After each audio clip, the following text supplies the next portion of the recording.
Hello, candidates. I am going to dictate you a passage from Progressive Magazine. So please get ready for the dictation. The dictation will start after 15 seconds.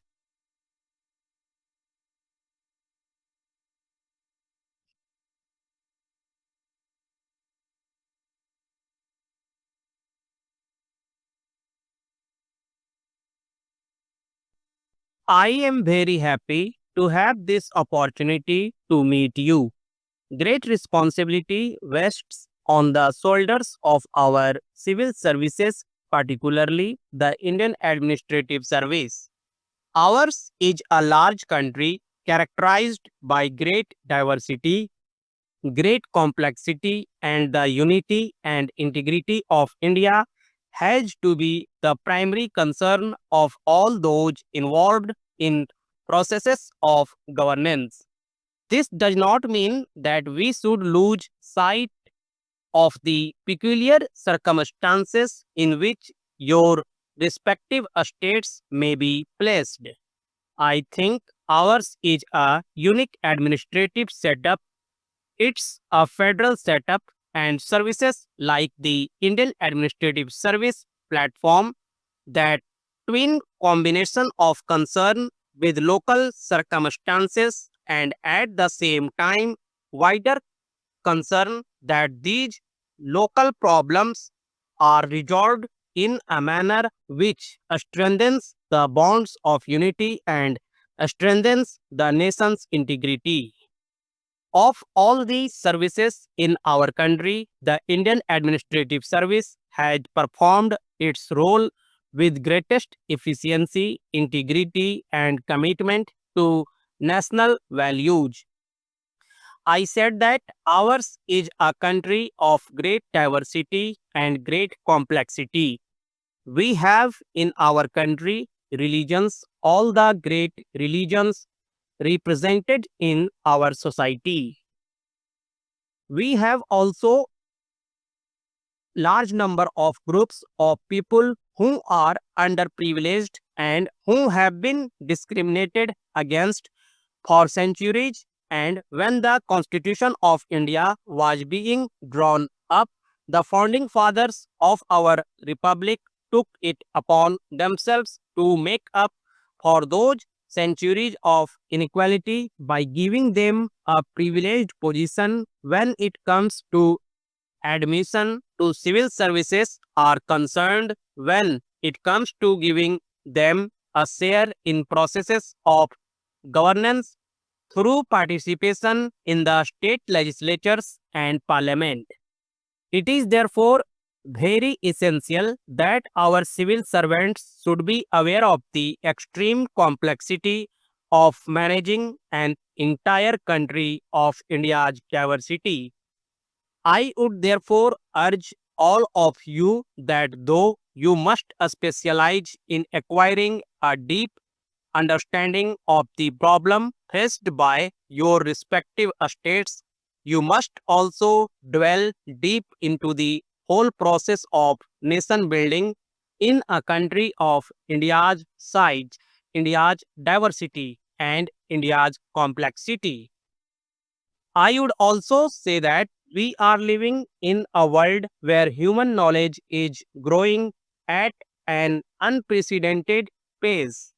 Therefore, you stint at the academy cannot and should not involve an end of the thirst for acquisition of knowledge. I think our training modules suggest that life has to be one of continuous process. Our country has been growing at a handsome rate in the last 15 years, ever since the reform program was launched. Our growth rate has averaged above 6 to 6.5%. In recent years, we have improved upon that performance.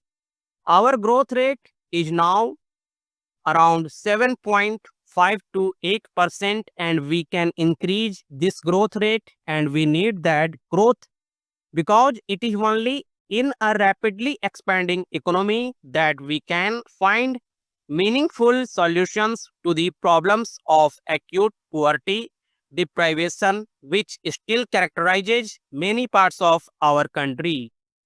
And if growth is not there, the whole process of redistribution of incoming wealth becomes a zero sum game. And when social processes become zero sum games, they give rise to great degree of anger, frustration, and therefore we need this vibrant growth to provide the wherewithal in which redistributing processes can become a positive sum game and not a zero sum game. And therefore, understanding of the process of growth, particularly paying attention to the need of rural development, paying particular attention to the delivery of basic social services such as health, education, or the management to the municipal and panchayati raj institutions. All these are integral to our understanding of the processes of growth, processes of change, and I sincerely hope that you will take permanent interest in all these processes of nation building. When I look at the civil servants in the British time, there is one thing which strikes me. Many of them, although they came to our country from far away distant land, many of them spent lot of time in understanding the sociology and economics of how India's rural dynamics works. I think of late, probably because people don't stay in jobs long enough. Therefore, I think that depth of knowledge that our civil servants need to understand processes of change, particularly in the rural sector, the problems of disadvantaged community, scheduled caste, scheduled tribes, they do not receive the attention that they deserve. That's why you have tensions in rural India, the Naxalite problems. These are problems which have several dimensions. A law and order dimension is important, and no state can really neglect the enforcement of law and order and also enforcement of the rule of law in our country. But you must also recognize that there are, I think, underlying tensions arising out of the fact that not all sections of our society get an equitable share or the benefits of growth, benefits of development, and therefore, I think you have to pay particular attention to being the custodians of the well being of the weaker sections.